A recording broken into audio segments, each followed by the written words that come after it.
Article 10.3.2 refractive index.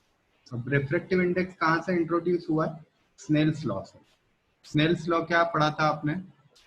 इससे पहले वाले लेक्चर में हमने स्नेल्स लॉ देखा है। क्या कहा था कि एंगल ऑफ इंसिडेंस और एंगल ऑफ रिफ्रैक्शन दोनों का जो साइन होता है, मतलब sine i upon sine r जो होता है, ये क्या होता है? कांस्टेंट होता है। ऐसा किसने कहा? ऐसा स्नेल्स लॉ ने कहा, ठीक है ना। तो ये कांस्टेंट जो होता है, ये कांस्टेंट बनता है रिफ्रैक्टिव इंडेक्स से। रिफ्रैक्टिव इंडेक्स अब क्या चीज होती है वो हम पढ़ते हैं। तो यहाँ पे वही सब एनसीईआरटी की रीडिंग हम लोग कर रहे हैं। You have already studied that a ray of light that travels obliquely from one transparent medium to another transparent medium will change its direction in the second medium. ये तो हमको पता ही है। क्या होता है जब लाइट रे एक मीडियम से दूसरे मीडियम में जाती है तो वो क्या करती है? अपने पाथ से डेविएट हो जाती है। The extent of the change in the direction that takes place in a given pair of medium is expressed in terms of refractive index. वो जो पेयर है उस पेयर को ही रिफ्रैक्टिव इंडेक्स कहा जाता है।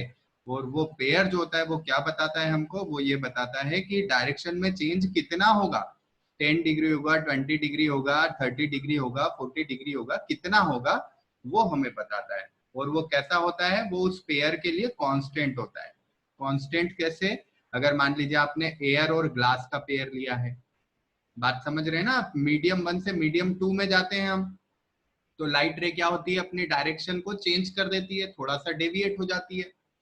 और वो कितना डेविएट होगी वो डिपेंड किस पे कर रहा है? वो डिपेंड कर रहा है पेयर के रिफ्रैक्टिव इंडेक्स पे। तो एक हमारा कोई पेयर हमने फिक्स कर लिया, सपोज एयर और वाटर। तो एयर और वाटर के लिए ये हमेशा ही कांस्टेंट वैल्यू रहेगी। आप चाहे लाइट को एक किसी स्टेट में प्रोजेक्ट कराएं, फिर दूसरे स्टेट में प्रोजेक्ट कराएं, या किसी एक टेम्परेचर पे प्रोजेक्ट कराएं, दूसरे टेम्परेचर पे प्रोजेक्ट कराएं, तो ऐसा नहीं है कि, या किसी एक एंगल से प्रोजेक्ट कराएं, दूसरे एंगल से प्रोजेक्ट कराएं, तो ऐसा नहीं होगा कि रिफ्रैक्टिव इंडेक्स चेंज हो जाएगा। वो हमेशा क्या रहेगा? कांस्टेंट रहेगा। हालांकि जो टेम्परेचर वाली बात है, ये अगर आप हायर स्टडीज में जाएंगे तो आपको थोड़ा सा इसमें कॉन्फ्लिक्ट मिलेगा। मैंने जो टेम्परेचर वाली बात कही है, लेकिन वो अभी हमारे स्कोप में नहीं है, इसलिए हम लोग डिस्कस नहीं कर रहे हैं। बट मेन जो हमारी बात है, जो पॉइंट है वो ये है कि आप किसी भी एंगल पे उसे भेजें, लेकिन जो डेविएशन होगा, डेविएशन जो चेंज होगा, वो हमेशा कांस्टेंट रहेगा। क्लियर है? तो appearing on the right hand side हमने एक डायग्राम दिया है यहाँ पे, उस डायग्राम को देखेंगे आगे। The refractive index can be linked to an important physical quantity, the relative speed of propagation of light in media. It turns out that the light propagates with different speed in different media. So refractive index को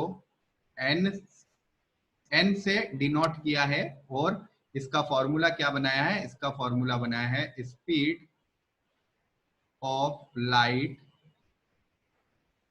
इन air और vacuum upon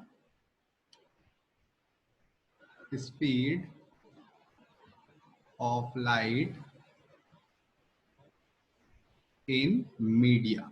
जो भी media आपने use किया है, ठीक है ना। अगर वाटर किया है तो यहाँ वाटर आ जाएगा। तो इससे बनता है रिफ्रैक्टिव इंडेक्स, और शॉर्ट में इसे RI भी कहा जाता है, रिफ्रैक्टिव इंडेक्स। और डिनोट करने के लिए तो मैंने आपको बताइए क्या यूज कर सकते हो आप? n यूज कर सकते हो, म्यू भी यूज कर सकते हो। यहाँ एनसीईआरटी में हमने n यूज किया। ये म्यू साइन है, ग्रीक वर्ड है, ये ग्रीक अल्फाबेट है म्यू। तो म्यू भी यूज कर सकते हो, n भी यूज कर सकते हो। तो the light travels fastest in vacuum with the highest speed 10 to the power 3 into 10 to the power 8 meter per second. In air, the speed of light is marginally less compared to the vacuum. It reduces considerably in glass or water. The value of refractive index for a given pair of media depends upon speed of light in the two media. Consider a ray of light travelling from one medium to another medium. देखिए एक example दिया है कि one medium से अगर दूसरे medium में 1 से 2 में अगर गई है तो रिफ्रैक्टिव इंडेक्स को कैसा लिखा जाता है? तो रिफ्रैक्टिव इंडेक्स को लिखा जाता है एन, 1 मीडियम से 2 मीडियम में गई है तो हम लिख दिया, हमने लिखा 1 to 2 and this will be n2 upon n1। और इसका क्या मतलब है? रिफ्रैक्टिव इंडेक्स ऑफ मीडियम, कौन सा मीडियम? 2, और नीचे वाले का इसका n1 का मतलब क्या हुआ? Refractive index of medium 1। Clear? The refractive index of medium 2 with respect to medium 1 is given by the ratio of speed of light। ये सारी वही चीजें लिखी है जो यहाँ फॉर्मूले में लिखी। क्या लिखा है फॉर्मूले में? n21 refractive index of 2 with respect to 1, इसे ऐसे रीड किया जाता है। n21 मतलब refractive index of 2 with respect to 1 कितना होगा? Speed of light in medium 1 upon speed of light in medium 2। ठीक है? और इसी तरह से अगर n12 लिखते हैं हम तो क्या होगा? Speed of light in medium 2 upon speed of light in medium 1, और v2 और v1 उन मीडियम्स में स्पीड है। तो वो वैल्यूज रख के और आप मीडियम में स्पीड फाइंड कर सकते हैं या उस मीडियम के पेयर का रिफ्लेक्टिव इंडेक्स फाइंड कर सकते हैं। ठीक है? आगे, light in air and c is the light in speed of light in air। यहाँ पर ऊपर रीड करिए, ये c is the speed of light in air and v is the speed of light in medium, then refractive index of medium can be given by this। अगर किसी medium का refractive index air के respect में आपको निकालना है तो refractive index of medium is equal to speed of light in air upon speed of light in medium. अब speed of light in air तो हमें पता ही है, ये हमेशा ही कांस्टेंट होती है, 3 into 10⁸ मीटर पर सेकेंड। और अगर speed of light in medium हमें पता चल जाए, सपोज वो 2 into 10⁸ मीटर पर सेकेंड है किसी मीडियम में, तो हम 3/2 इसको डिवाइड करके और 1.5 ये रिफ्रैक्टिव इंडेक्स आ गया। ठीक है ना? ये हमारा रिफ्रैक्टिव इंडेक्स आ गया। इस तरह से रिफ्रैक्टिव इंडेक्स फाइंड किया जा सकता है। So the absolute refractive index of medium is simply called refractive index। The refractive index of several, ये वर्ड आप ध्यान रखिए, absolute refractive index या simply refractive index, दोनों एक ही बात होती है। जहां रिलेटिव वर्ड आ जाता है वहां पर हमें क्या करना पड़ता है? रेशो लेना पड़ता है। किसका? एक मीडियम से दूसरे मीडियम का रिफ्रैक्टिव इंडेक्स।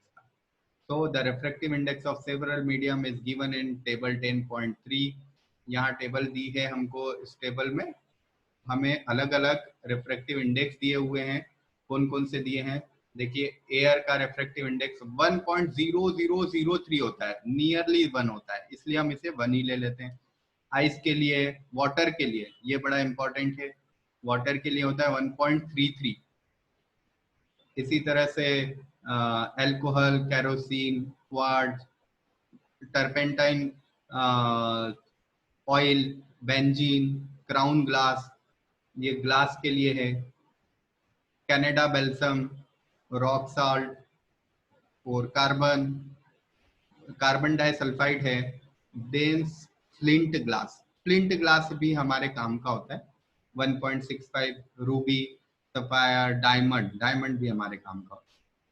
तो ये रिफ्रैक्टिव इंडेक्स है। जिसका रिफ्रैक्टिव इंडेक्स जितना ज्यादा होता है उसमें स्पीड ऑफ लाइट उतनी कम होती है। ध्यान रखिए, रिफ्रैक्टिव इंडेक्स जितना ज्यादा होगा स्पीड उतनी लाइट की कम होगी। ठीक है ना? किसी भी मीडियम में स्पीड ऑफ लाइट जो होती है वो रिफ्रैक्टिव इंडेक्स के इनवर्सली प्रोपोर्शनल होती है। आगे रीड करते हैं।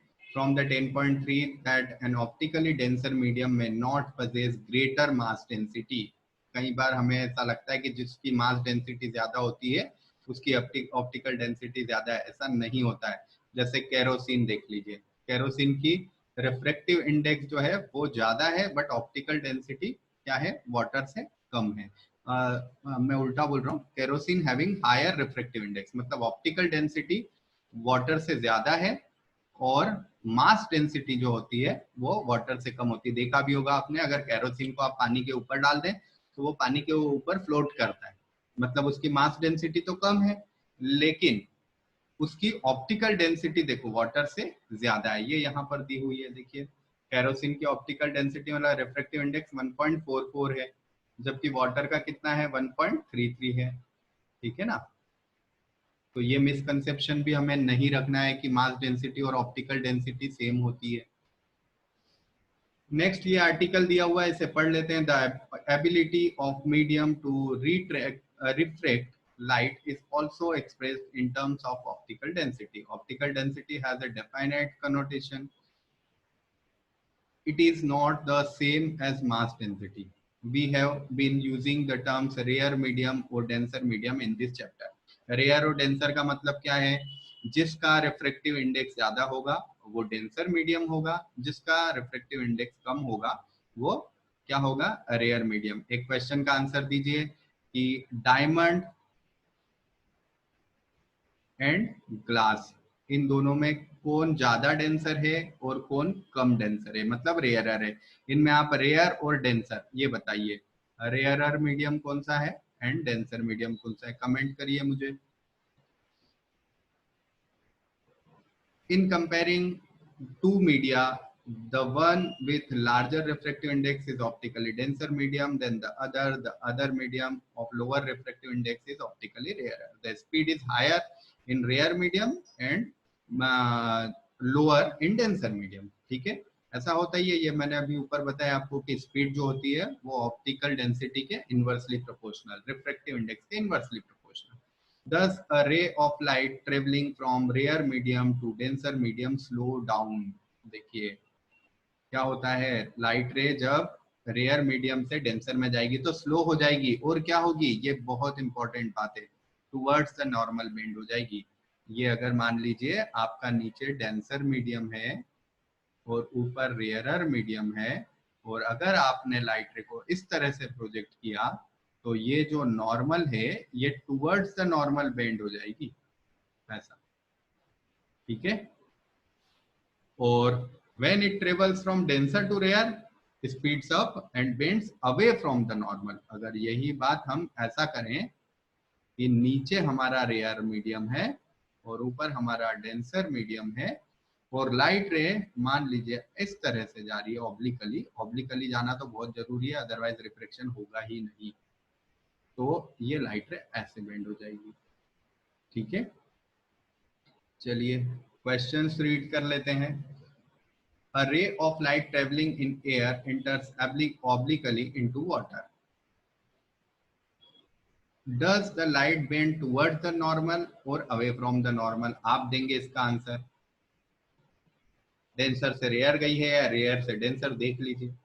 Second question, light enters from air to glass having refractive index 1.50. What is the speed of light?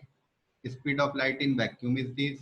क्या करेंगे आप, refractive index is equal to speed of light in air कितनी है, 3 into 10⁸ upon speed of light in glass. बस find कर लीजिए, refractive index तो आपको दिया ही है 1.5 equal to 3 into 10⁸ upon b. जरा निकालिए क्या आंसर आया। Find out from table 10.3 medium having highest optical density and lowest optical density. ये आपको find करना है, टेबल दी है ऊपर। You are given kerosene, turpentine and water. In which of these does the light travel fastest? देखिए किसका refractive index सबसे ज्यादा है, सबसे कम है, जिसका सबसे कम होगा उसमें लाइट सबसे फास्ट होगी। चेक कर लीजिए, use the information in table 10.3। Next है, the refractive index of diamond is 2.42। What is the meaning of this statement? इसका मतलब ये है कि डायमंड सबसे ज्यादा ऑप्टिकली डेंस होता है, इसमें स्पीड ऑफ लाइट सबसे कम होगी, ये इसका मीनिंग है। ठीक है, या फिर हम ये कह सकते हैं कि एयर के रिस्पेक्ट में इसकी ऑप्टिकल डेंसिटी 2.42 टाइम्स ज्यादा है। क्लियर है?